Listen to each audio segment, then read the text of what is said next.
तो फाइनली बिना time waste करे शुरू करते हैं जवान मूवी का एक्सप्लेनेशन। तो कहानी की शुरुआत होती है इंडिया के बॉर्डर के बाहर एक छोटे से गांव से, जहां पर आसमान से एक बोरी आकर पानी में गिरती है। तभी पानी की आवाज़ से एक छोटे से बच्चे का ध्यान उधर जाता है। तब कुछ जने मिलकर बोरी को उस गांव में लेकर आ जाते हैं और उसका इलाज करवाया जाता है। काफ़ी सारी पट्टियां लगाई जाती हैं और कुछ टाइम बाद वहां पर पुलिस वाले उस गांव में कब्जा करने के लिए पहुंच जाते हैं और फिर बेरहमी से वो गांव वालों को मारते हैं। तभी वो गांव वाले एक गुहार लगाते हैं कि किसी सुरमा को भेजो हमारी मदद करने। तभी वो पट्टियों वाला शख्स वहां पहुंचता है जो कि हमारे फिल्म का हीरो होता है। वो आके सबकी धुलाई करता है और गांव वालों को बचाता है। अब चोट लगने की वजह से उसे कुछ याद नहीं होता है, तो वो गांव वालों से पूछता है कि मैं कौन हूं। तभी एक बच्चा आता है और कहता है कि मैं बड़ा होने के बाद पता जरूर लगाऊंगा कि आखिर आप कौन है।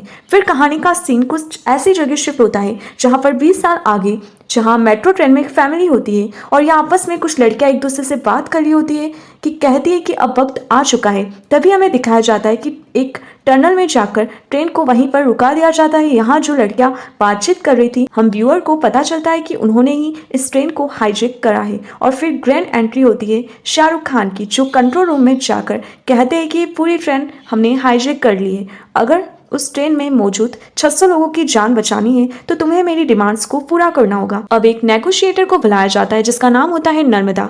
ट्रेन में पुलिस ऑफिसर भी मौजूद होता है, सबकी जान बचाने की कोशिश करता है, पर टकलू किसी को टिकने नहीं देता है। नर्मदा के फोन उठाने पर शाहरुख खान का कहना होता है कि मुझे एग्रीकल्चर मिनिस्टर से बात करनी है, अगर मेरी उनसे बात नहीं हुई तो सब के सब मारे जाएंगे। अब नहीं चाहते हुए भी एग्रीकल्चर मिनिस्टर को कॉल लगाया जाता है और शाहरुख खान से बात करवाई जाती है। तब शाहरुख खान कहता है कि तुम्हारे एग्रीकल्चर में 5 सालों में अब तक 10,281 किसानों ने जान ले ली है। आखिर ऐसा क्यों? मर्सिडीज कार पर सिर्फ 8% लोन है, लेकिन एक किसान अगर ट्रैक्टर भी खरीदता है तो उस पर 13% लोन है। अगर इन सभी लोगों की जान बचाना चाहते हो तो मैं एक अकाउंट नंबर तुम्हें भेज रहा हूँ, उस पर 40,000 करोड़ रुपए ट्रांसफर कर दो। जिस पर कि एग्रीकल्चर मिनिस्टर का कहना था कि इतना पैसा तो हमारे पास नहीं है। यहाँ पर ट्रेन में जितनी भी हाईजैकर थी वो SRK को चीफ करके बुला रही थी। तो यहाँ पर चीफ का कहना होता है कि तुम्हारे पास इतने पैसे नहीं है तो तुम अपने दोस्त या फिर किसी बिजनेसमैन से लाकर दो। उसमें से एक औरत ने आलिया नाम की एक लड़की को ट्रेन में पिटवा लिया था, जो काली की बेटी होती है। उससे फोन भी लगवा दिया जाता है पैसे ट्रांसफर करने के लिए। काली का एक पार्ट को इनके बताए गए अकाउंट पर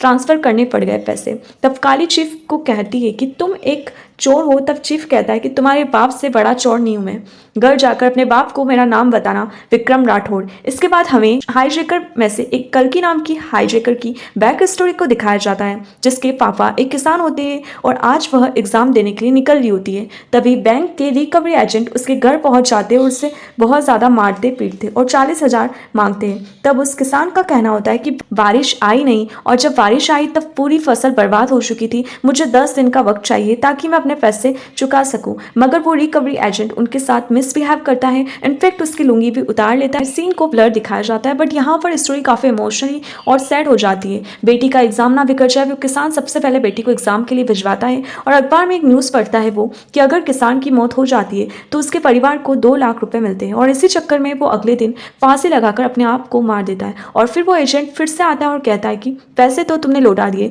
मगर ब्याज का हिसाब अभी बाकी है। और कल्कि की मॉम के गले से मंगलसूत्र तोड़ देता है और इस पर कल्कि को बहुत ज्यादा गुस्सा आता है और वो एक फावड़ा लेकर उस एजेंट की जान ले लेती है। यही रीजन होता है कि उसने इस चीफ की कमांड को ज्वाइन कर लिया था। नर्मदा एक पुलिस ऑफिसर थी, वो नहीं चाहती थी कि इस ट्रेन में हाईजैकर है वो बाहर निकले यहाँ पर और उसके निकलने का इंतजार करती, मगर यहाँ पर चीफ ने खुद की तरह इन पर मम्मी वाला मास्क लगवा दिया था और खुद भी बाहर निकल गया। 40,000 करोड़ जो थे वो इंडिया के अंदर किसानों में बांट दिए गए। ये सारी इन्फॉर्मेशन नर्मदा आकर काली गायकवाड़ को देती है, जिस पर वो अपने बॉडीगार्ड सभी को कहता है कि शांति रखो, इसे हम पकड़ लेंगे वक्त आने पर। मीनवाइल चीफ को देख पाते हैं यहाँ पर, जो अपने फेस से अपना मास्क उतारता है और हमें पता चलता है कि वो तो बहुत ही ज्यादा जवान है। काली अपने पिता के पास आकर कहती है कि जान तो बच गई, मगर जिसने हमें किडनैप किया था उसने आपके लिए एक मैसेज भेजा है, वो है विक्रम राठौड़। ये नाम सुनकर काली अपने फ्लैशबैक में चला जाता है और थोड़ा सा टेंशन में आ जाता है। वहीं पर हम दूसरी तरफ देखते हैं कि महिला थाने का पुलिस इंस्पेक्टर, इनके थाने को सोशल वर्कर अच्छे कामों के लिए इनाम मिलता है। जेल में रहने वाली महिलाएं स्कूल बच्चों के लिए ड्रेसेस बनाया करती है और चीफ की एक मुंह बोली माँ भी है जो उसे आजाद कहकर बुलाती है और कहती है कि अब तो बहुत टाइम हो गया है, तुम्हें शादी कर लेनी चाहिए और हर बार की तरह इस बार तुम इस लड़की को रिजेक्ट नहीं करोगी। जब वो लड़की दिखाई देती है तो वो होती है 6-7 साल की एक छोटी सी बच्ची और वो कहती है कि मैं अपने लिए एक पापा ढूंढ रही हूँ और लड़की की मुलाकात तुमसे तभी होगी जब मैं पूरी तरह तुमसे सेटिस्फाई हो जाऊंगी कि क्या तुम मेरे पापा बनने लायक भी हो या फिर नहीं। बच्ची जो थी वो बहुत ही ज्यादा चुलबुली और बहुत ही क्यूट थी, लेकिन पढ़ने में थोड़ी डफर थी। आई होप कि जो बच्चे इस वीडियो को देख रहे होंगे वो पढ़ने में डफर ना हो। उस गर्ल का नाम था सुजी, जो लास्ट एग्जाम में एक सब्जेक्ट को छोड़कर बाकी सब में फेल हो गई थी और उसकी मॉम जो होती है वो होती है नर्मदा, जिसे देखकर खुद आजाद चौंक जाता है। उसे जो मिशन सक्सेसफुली करने थे उनसे पीछे नहीं हट सकता था वो, और फाइनली इन दोनों के बीच बातचीत होती है और एटलीस्ट शादी पक्की हो जाती है। नर्मदा की बैक स्टोरी ऐसी होती है कि वो शहर से बाहर पढ़ने के लिए गई होती, वहीं उसे एक लड़के से प्यार हो जाता है और रिलेशनशिप के अंदर वो प्रेग्नेंट भी हो जाती है। मगर जब बात शादी की आती है तो वो कहता है कि जब तक तुम अबॉर्शन नहीं करवाओगी मैं तुमसे शादी नहीं करूंगा, और फिर उसने रिलेशनशिप को छोड़कर वो अपनी बच्ची को चुनती है। इसीलिए उस बच्ची ने अपने पापा को नहीं देखा होता है, बस यही रीजन होता है कि वो अपने लिए पापा ढूंढ रही होती है। अब एक सीन आता है जिसमें आता है कि एक हेल्थ मिनिस्टर जो कि बड़ी बड़ी बातें कर रहा होता है, आजकल गवर्नमेंट हॉस्पिटल में नई नई टेक्नोलॉजी की मशीनें, बढ़िया एजुकेटेड डॉक्टर्स और इतने सारा स्टाफ, बहुत सारी मेडिकल फैसिलिटीज अवेलेबल है। अगर आप में से किसी को भी इलाज करवाना है तो आप प्राइवेट की जगह पर गवर्नमेंट हॉस्पिटल में जाइएगा। तभी दूर से एक हाईजैकर आकर उसके कंधे पर शूट कर देती है, तभी ढेर सारी गाड़ियां उस मंत्री जी को बचाने आती है और एक की जगह बहुत सारी एम्बुलेंस आती है। सभी को लगता है कि हेल्थ मिनिस्टर बैठ गए हैं और उन्हें प्राइवेट हॉस्पिटल ले जाया जाता है, मगर पता चलता है कि दूसरी वाली एम्बुलेंस मंत्री जी को चीफ किडनैप कर देता है और उन्हें पास ही एक गवर्नमेंट हॉस्पिटल में ले जाया जाता है। वहां पर कोई भी फैसिलिटीज अवेलेबल नहीं थी, ना ही कोई व्हील चेयर, ना ही गैस मास्क, अच्छे डॉक्टर्स भी नहीं थे। तब डॉक्टर कहते कि मैं तो मंत्री जी की जान नहीं बचा सकता, क्योंकि मुझे कम से कम 4 डॉक्टर और चाहिए और बहुत सारी मेडिकल की उनके ऊपर बड़ी बड़ी मशीनें लगेगी। ये सारी चीजें रिकॉर्ड करवाकर अपनी डिमांड्स लेकर नेगोशिएटर से बात करता है चीफ, जिस पर नेगोशिएटर का कहना है कि मंत्री जी को बचाना है तो हम तुम्हारी डिमांड्स को पूरा कर लेंगे। अब यहाँ पर कहानी में ट्विस्ट आता है, इसी हॉस्पिटल में नहीं बल्कि इंडिया के सारे हॉस्पिटल में ये सारी की सारी फैसिलिटीज मुझे चाहिए। ये सुनकर नर्मदा मना कर देती, जिस पर चीफ का कहना था कि मुझे किल जॉर्ज से बात करवाओ, उन्हीं के पास इन प्रॉब्लम्स का सॉल्यूशन है। जब किल जॉर्ज से बात करवाई जाती है तो उसे याद आ जाता है क्योंकि आज से बहुत साल पहले 50 बच्चे जान से मारे गए थे।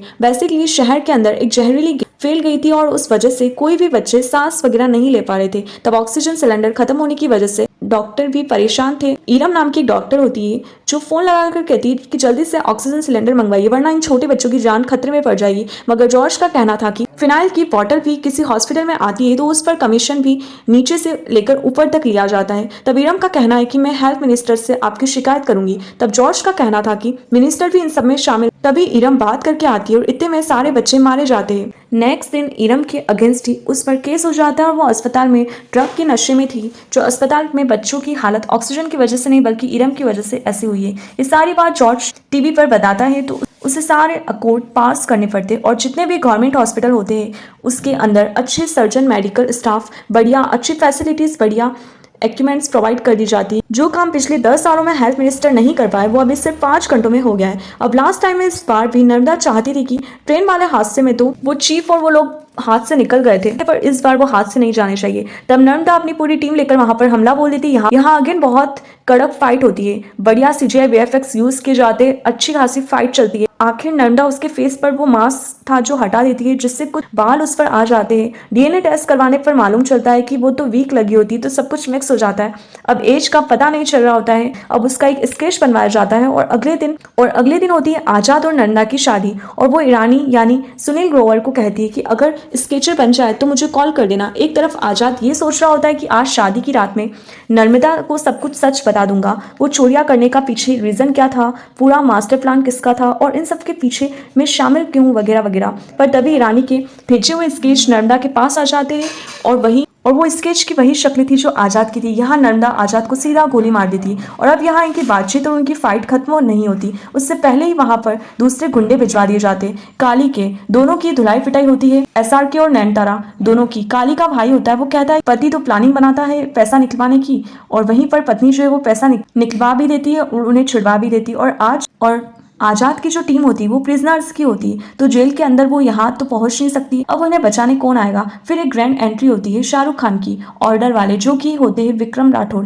वहीं पर सीन शिफ्ट होता है विजय सेतुपति पर यानी कि काली पर। वो इस वक्त एक आर्म डीलर है और एक बड़ी डील के चलते दूसरे आर्म डीलर के साथ डील कर लेते हैं और ये डील कोई छोटी मोटी नहीं होती, लाखों करोड़ों की डील होती है। और अब एक तरफ विक्रम राठौड़ अपने बेटे यानी आजाद राठौड़ को बचा कर ले आते, वहीं दूसरी तरफ नर्मदा यानी पुलिस टीम में वापस आती और सभी को बताती कि तो के पीछे विक्रम राठौड़ और आजाद राठौड़ का हाथ है और इनकी जो 6 लड़कियों की टीम है वो जेल के अंदर है। मैंने उनके फेस भी देख लिए और मैं जानती हूँ कि वो कौन कौन लड़कियां हैं, मगर विक्रम की लोकेशन निकलवाने के लिए मुझे उन 6 लड़कियों से बात करनी पड़ेगी। रानी ये बात कॉर्नर पर माइक लगवाकर ये बात लड़कियों तक भिजवा देता है। अब नर्मदा उन 6 लड़कियों के बीच में आकर झूठ झूठ कहती है कि आजाद एक अच्छा इंसान नहीं है, बल्कि एक चोर है, एक लुटेरा है, उसने मेरे साथ भी धोखा किया है, मुझे भी जेल में डाल दिया गया है, तुम्हारा भी यही हाल होगा, तुम्हें भी मार दिया जाएगा। जहां पर लक्ष्मी बताती कि ऐसा नहीं है। यहाँ से कहानी फिर से फ्लैशबैक में जाती है जहां पर विक्रम राठौड़ की पास्ट स्टोरी को दिखाया जाता है। ये जो विक्रम राठौड़ है ये स्पेशल ऑफिसर है, मतलब इनकी कमांडो की टीम है।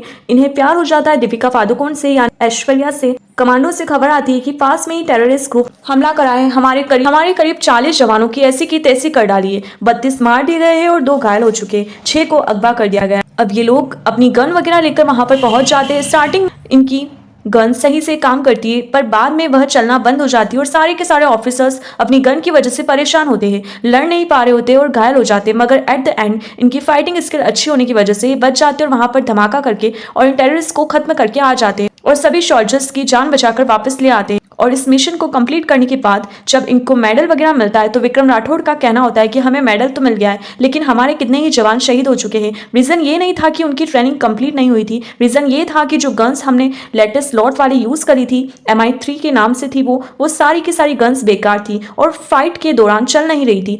तो कमांडर से पूछताछ करवाते हैं ये गन्स कहाँ से सप्लाई करवाई गई, तो पता चलता है कि ये गन्स काली गायकवाड़ से वाला लॉट उन्हें सप्लाई किया था। और फिर एक मुकदमा चलता है जिसमें काली गायकवाड़ आर्म डीलर और विक्रम राठौड़ आमने सामने बैठे होते। विक्रम राठौड़ का कहना था कि तुम्हारी गन्स चलती नहीं है, जहां काली का कहना था कि तुमको चलाना आती नहीं है, मेरा ऑफिसर्स भेजूंगा वो तुम्हें चलाना सिखा देंगे और जिन लोगों की मौत वगैरह हुई है उनका पैसा मैं दे दूंगा। तो फिर विक्रम राठौड़ को बहुत गुस्सा आता है और विक्रम को कहता है तुम्हारा कहना है कि हमें बंदूक चलाने नहीं आती है, चलो बताओ मुझे इसका प्रोसेसर क्या होता है। मैगजीन डालते और फिर शिफ्ट ओपन करते और फिर इन करते और फिर शूट करते, राइट? वो बोले हाँ एकदम सही किया। शूट करता है और निशाना बदल कर काली गायकवाड़ पर कर देता है, जो बेचारा डर जाता है। मगर खराब बंदूक होने की वजह से यहाँ पर भी वो चलती नहीं है और जिस पर जज को ऑर्डर देना पड़ता है कि काली गायकवाड़ के जितने भी लेटेस्ट कॉन्ट्रैक्ट हमने लिए थे वो हॉल्ट पर रख दिए जाएंगे और जितनी भी गन्स बन चुकी है उनकी टेस्टिंग की जाएगी। अगर खराब निकलती है तो उसको बैन करके और काली गायकवाड़ को जेल भिजवा दिया जाएगा। रात को जब विक्रम राठौड़ अपने घर पहुंचता है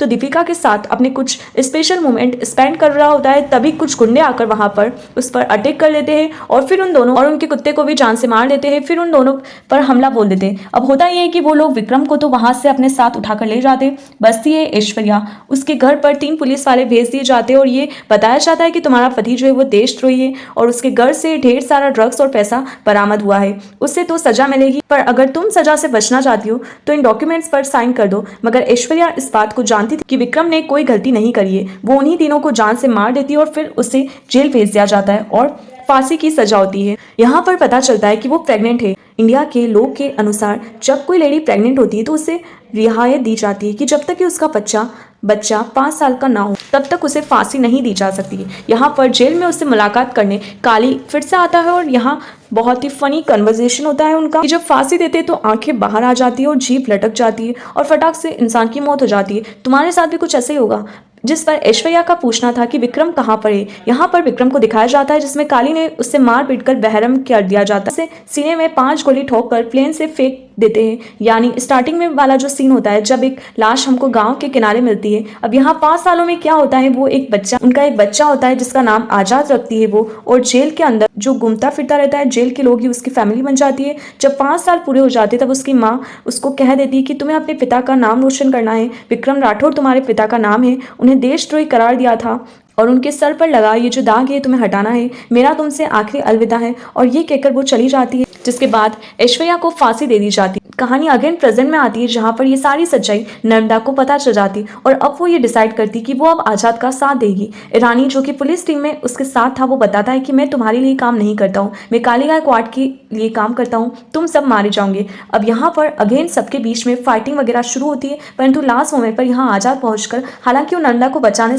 में कामयाब हो जाता है है मगर लक्ष्मी जान से मारी जाती है। लक्ष्मी को जान से बचाने की काफी कोशिश की जाती है मगर 6 लड़कियों की टीम में अब 5 ही बच्चे होते हैं। जहां पर नर्मदा कहती है कि तुम्हारी 6 लड़कियों की टीम 6 ही रहेगी क्योंकि अब मैं भी इसमें शामिल हूँ। अब सभी का अगला मिशन था कि आर्म डीलिंग के तहत सारा पैसा कालीघाट क्वार्ट के पास आने वाला है, उसे किसी भी तरह रोकना है क्योंकि ये पैसा उसके पास आ गया तो वो इलेक्शन में खड़ा हो जाएगा। जिसके पास इलेक्शन की पावर होती है यानी कि नेता बनने की पावर होती है, वो इस देश को चलाने लग जाता है। अब जिन कंटेनर में पैसा जा रहा होता है वो रोकते हैं और बहुत सारी फाइटिंग वगैरह होती है। पैसों को चुराने में आजाद तो कामयाब हो जाता है मगर गलती से विक्रम राठौर उसके हाथ लग जाता है काली के और यहाँ पर फिर धुलाई पिटाई होती है विक्रम राठौड़ की। वहीं पर हम देखते हैं कि आजाद ने अपना नया वीडियो अपलोड कर दिया है जिसमें हमें ये बताया जाता है कि बेलमवाड़ा महिला थाना हमारी कैद में है। 6000 कैदियों को हमने बंदूक की नोक पर रखा है। हमारी मांगों को पूरा करने के लिए एक नेगोशिएटर को फिर से भेजा जाए। यहाँ पर बुलाया जाता है संजय दत्त को जो कि थोड़ा कड़क होता है। वो बोलता है कि मैं यहाँ पर कोई मांगे पूरी नहीं करूंगा, मैं सीधा हमला करवाऊंगा। अब जहां पर 100 सोल्जर्स को वो भेजता है, सामने 6000 महिलाएं जिनके हाथ में गन्स होती है। संजय दत्त को उनकी बात अब माननी पड़ती है जिसमें आजाद का कहना था कि एक तरफ जहां कालीघाट क्वार्ट का पैसा जा रहा था उसी तरफ इलेक्शन के लिए वोटिंग मशीन जा रही थी। दोनों ही मेरे पास है। इनको रिलीज करने से पहले एक छोटी सी रिक्वेस्ट है कि इंडिया के अंदर 253 ऐसी फैक्ट्रीज है जिनसे निकली हुई हवा वायु को प्रदूषण कर रही है और उनसे निकला हुआ पानी वाटर को पॉल्यूट कर रहा है और उनकी निकली हुई गैसें शहर की ऐसी की तैसी कर रही है। इन पर बैन लगाया जाए। कमिश्नर मीटिंग बुलाकर 253 कंपनीज पर बैन लगाते हैं मगर जाते जाते आजाद अपना फेस रिवील करता है कि मैं विक्रम राठौड़ नहीं बल्कि आजाद राठौड़ हूँ और मेरी गवर्नमेंट से ही नहीं बल्कि भारत देश में रहने वाले सभी लोगों से गुजारिश है अपनी उंगली को सोच समझ कर दबाएं। सरकार चुनने से पहले उनसे ये पूछो कि अगर हम आपको चुनते हैं तो मुझे गवर्नमेंट फैसिलिटीज मिलेगी या फिर नहीं, फिर अस्पताल में सही से दवाइयाँ प्रोवाइड होएगी। एट द एंड उसी थाने में विक्रम राठौड़ और आजाद राठौड़ मिलकर काली और उसके गैंग की बैंड बजाते हैं और काली को उसी के अंदाज में फांसी दी जाती है। आंखें बाहर आ जाना, जीप लटक जाना और फटाक से मौत हो जाना। तो कहानी का यहीं पर द एंड होता है। अगर आपको मेरा वीडियो पसंद आया हो तो आप वीडियो को लाइक और मेरे चैनल को बेल आइकन प्रेस कर एंड सब्सक्राइब।